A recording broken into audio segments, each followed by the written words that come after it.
How's everybody?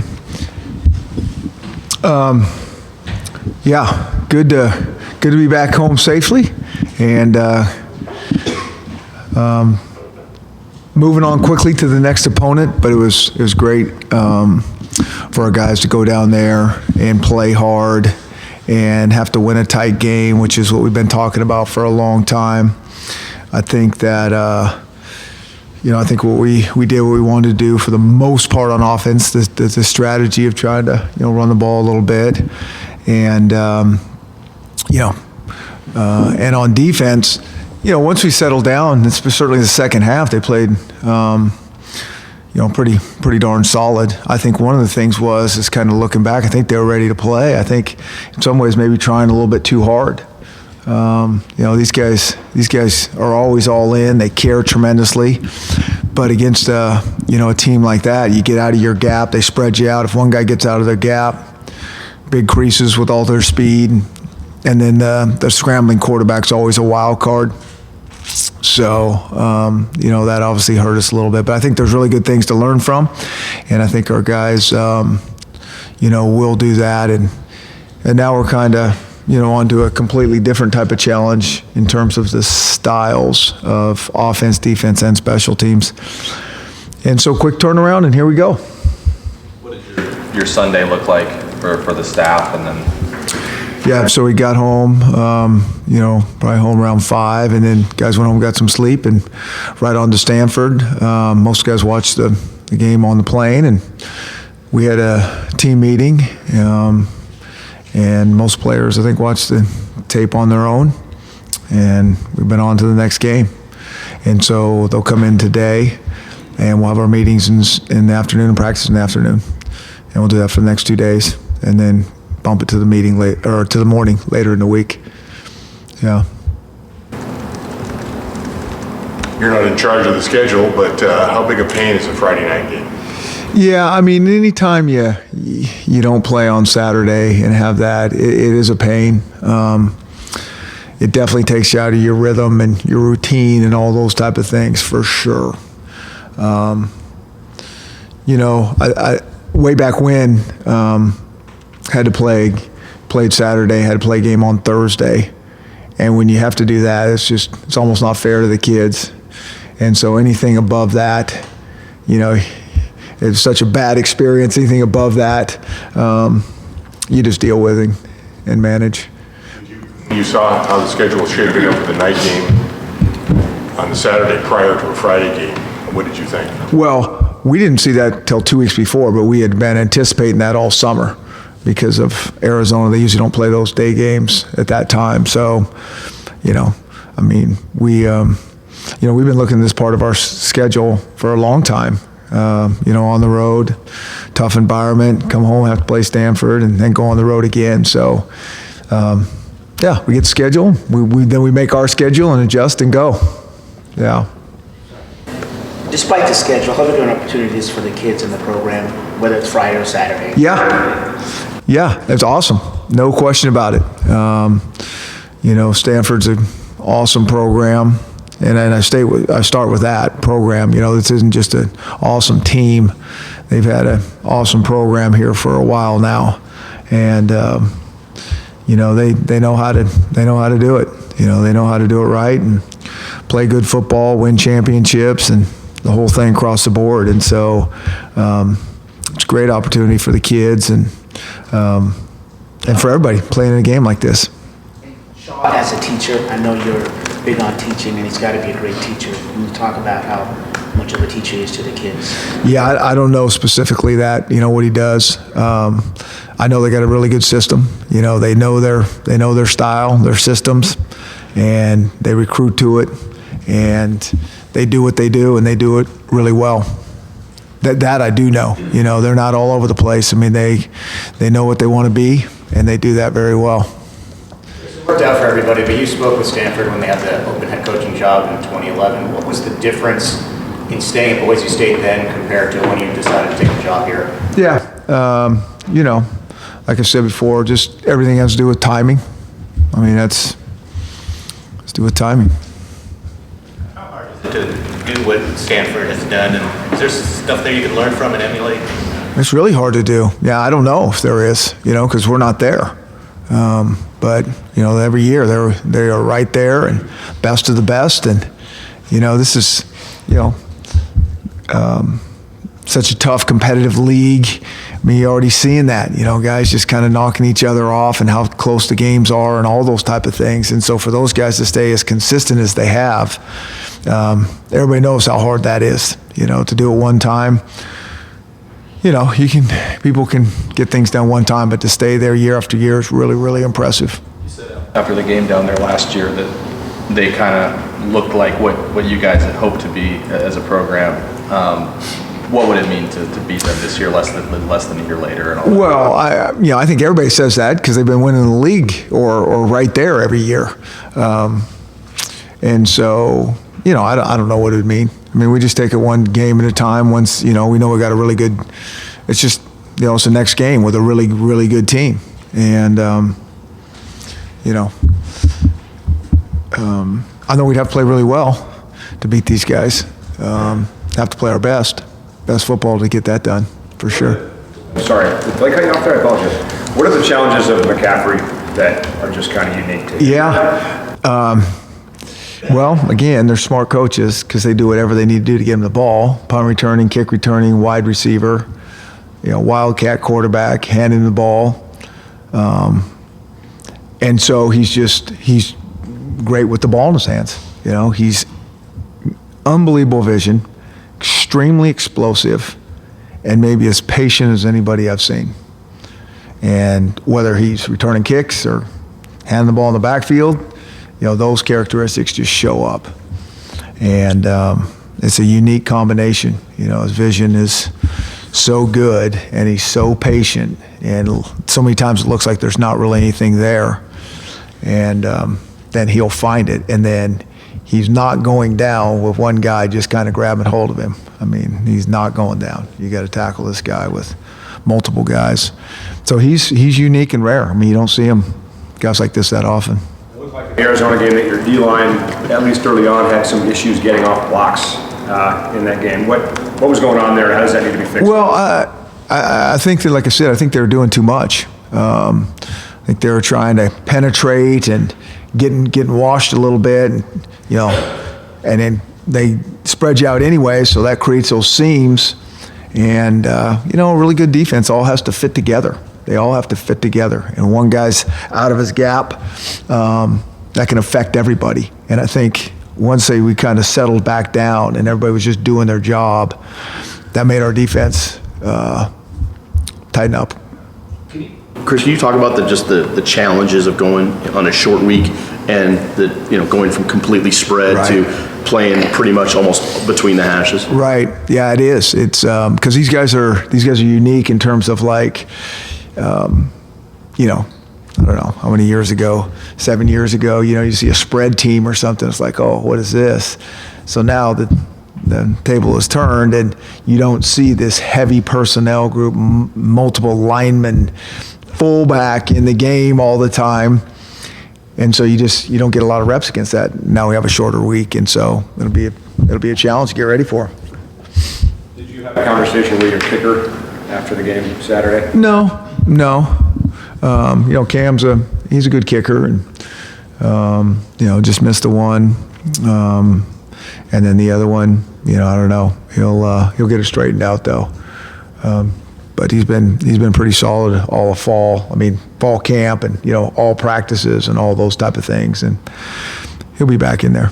You've seen a lot of pride in special teams, obviously. Did it seem to you that Dante didn't have the greatest night on some? Yeah, I agree. I think we got to field the ball a little bit more when we can. Now, I will say this: it's again, with the style of kicking in college football, you get the traditional, you get the knuckleball kickers, you get the crossfield kickers, you get the rugby kickers, and some of these guys do multiple things, and so everybody's trying to keep the balls out of the returners, and so it's a lot different. It's a lot different than guys just kind of grooving it up there all the time.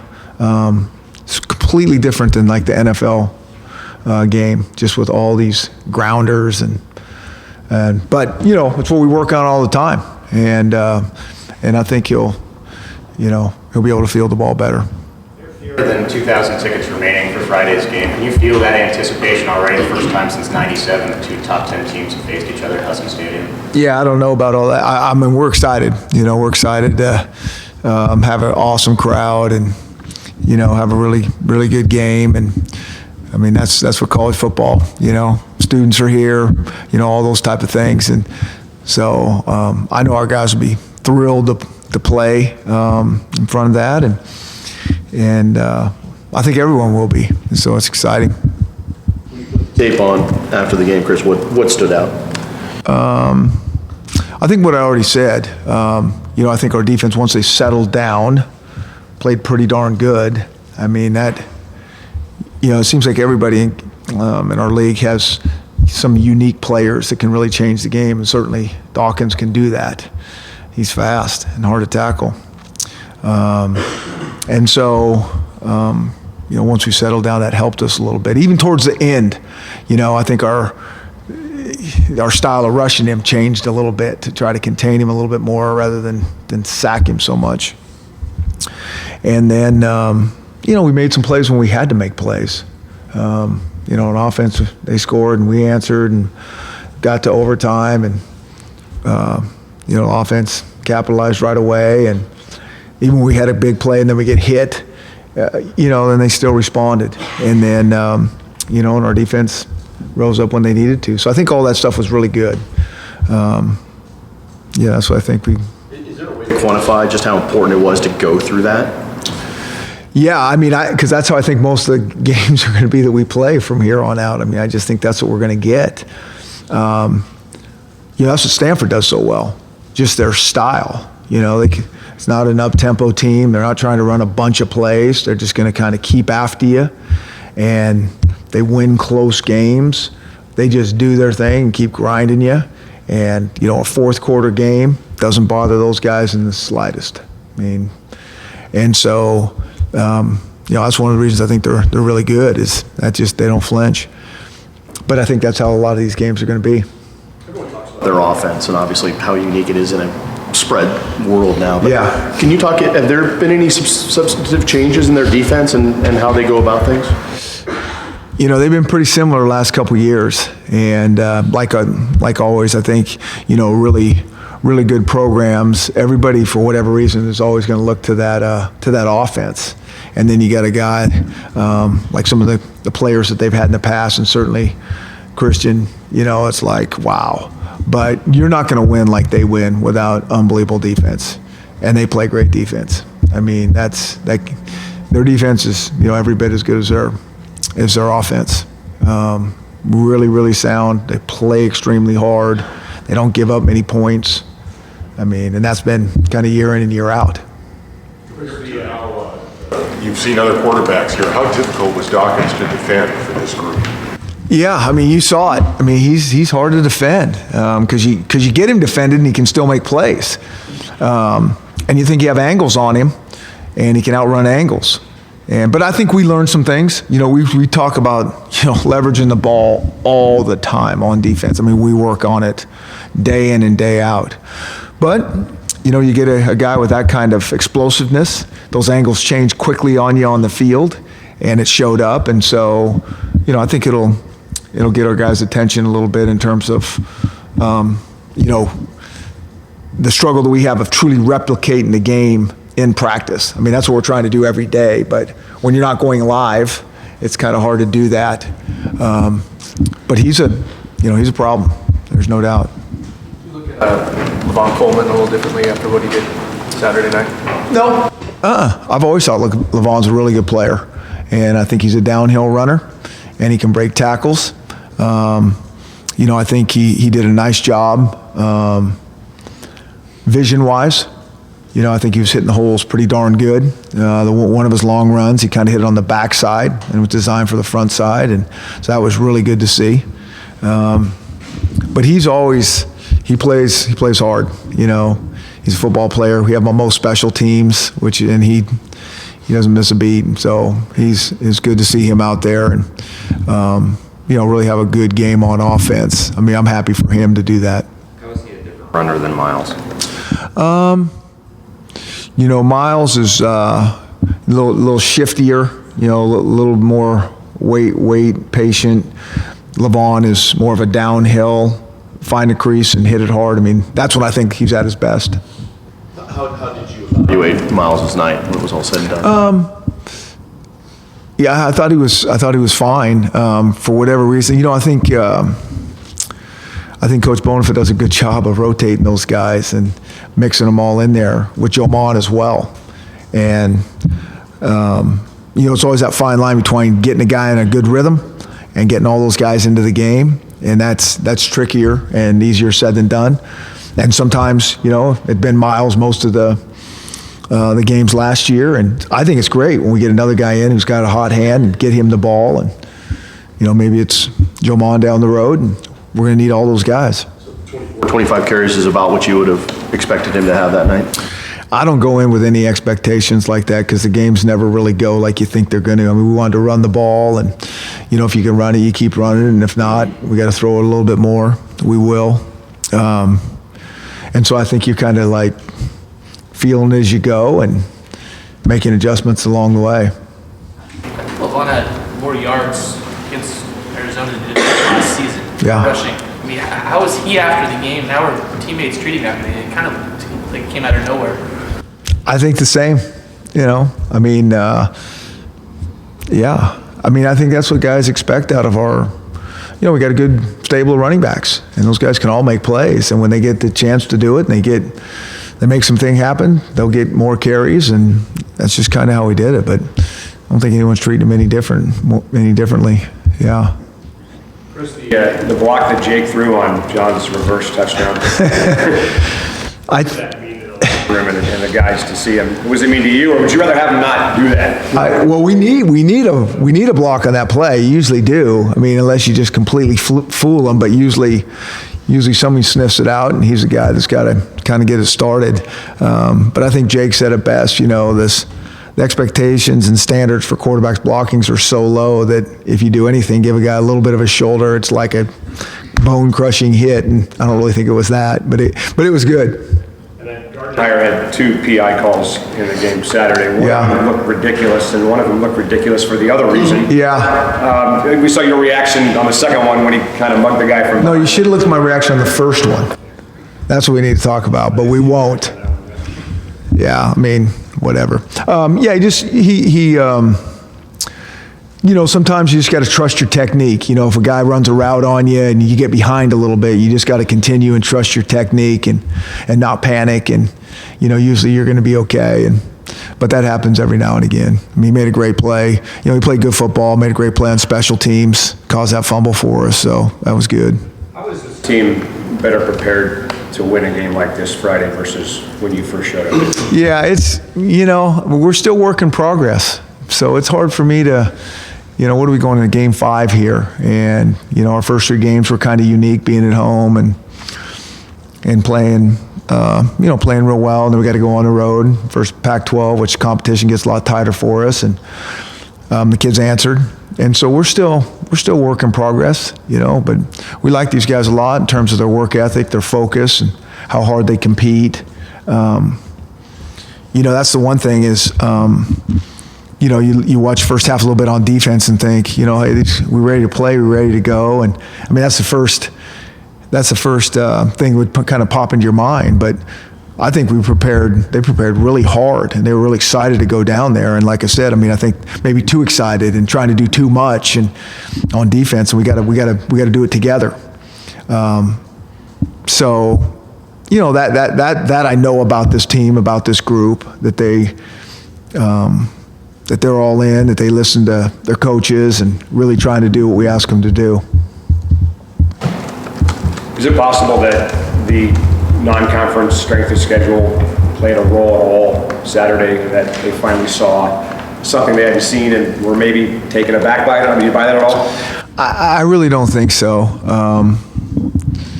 I mean, all those questions are hard to answer. You know, I just think all we can do, we just want these kids to prepare really, really hard, and then just go out and compete their tail off.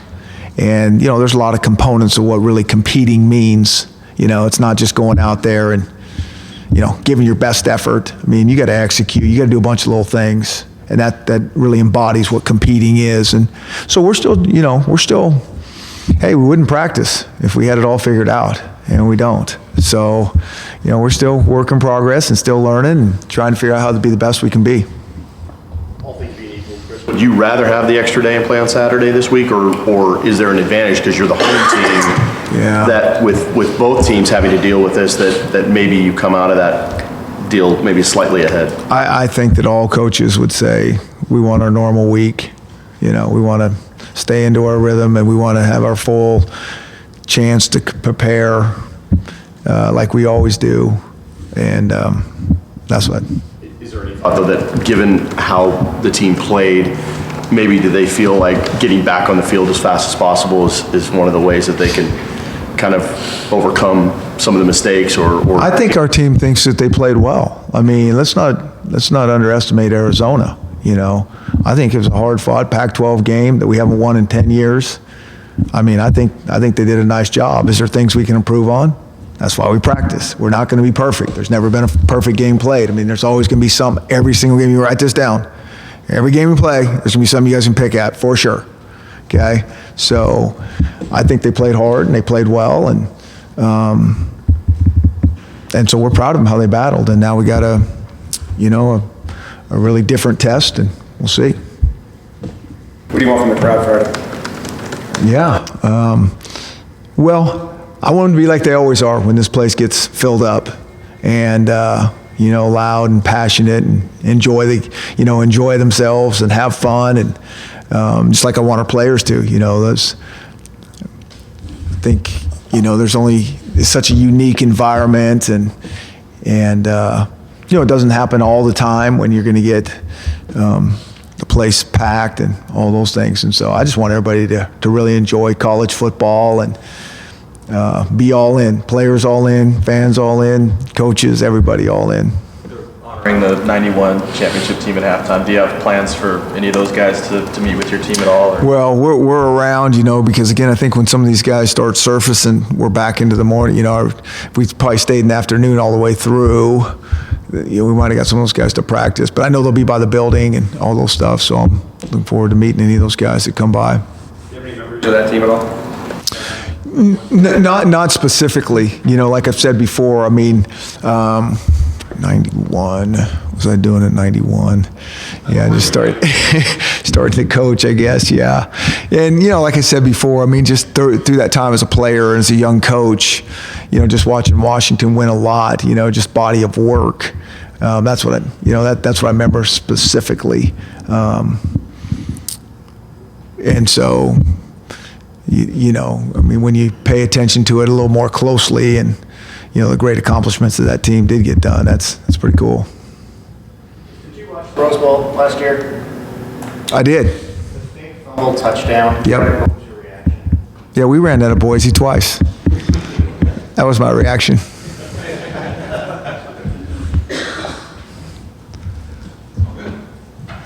Okay, thank you guys.